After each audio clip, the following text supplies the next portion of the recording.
तुम्हारा सबू कुशलता प्रभु मोर कुशल तो आपण तुम्भर मंगल रे मोर मंगल सीना प्रिय मोर मंगल तो एकमात्र श्रीहरि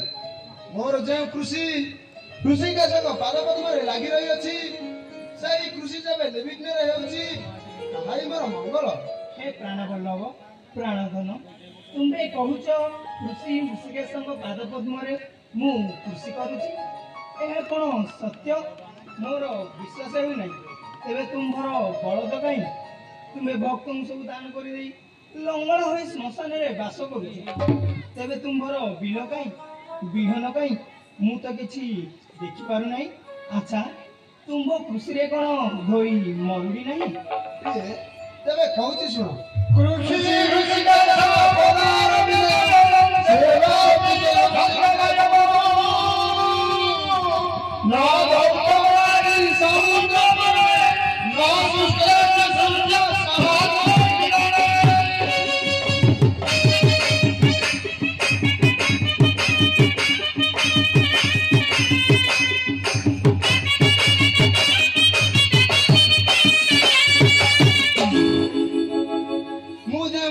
सप्त समुद्र जल यदि पूर्ण हुए तेरे मोर कृषि आउ जदि सूर्य सहस्र किरण दे उदय हुअंती तेरे मध्य मो कृषि मौड़ी हेबा नहीं प्राण बल्लभ मु जदि तुम पाद पद्म तलर दासी मु जदि तुम कृषि शुणा उपयुक्त पात्री ताहले तुम कृषि कर्म सुनाई मते पुरस्कार करंत तमे कहूची सुन सुना सुना कैसे बोलो कृषि कोई भी बुझाई कते दाता कोई भी बुझाई कते ओरा भी बोला पार होती मुक्ति ओरा भी बोला पार होती मुक्ति जाति रे बोले रो पार होई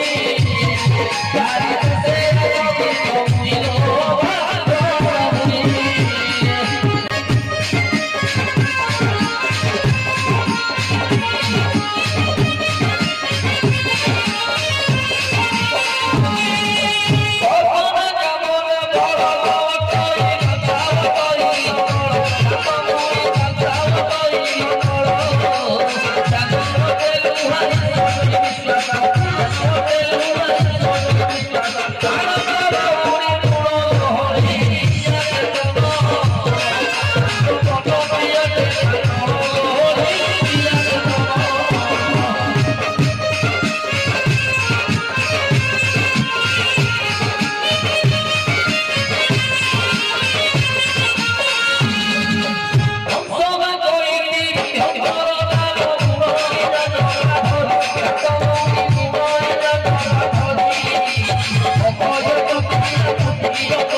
ଯେଉଁ କୃଷି କର୍ମ ବର୍ଣ୍ଣନା କଲି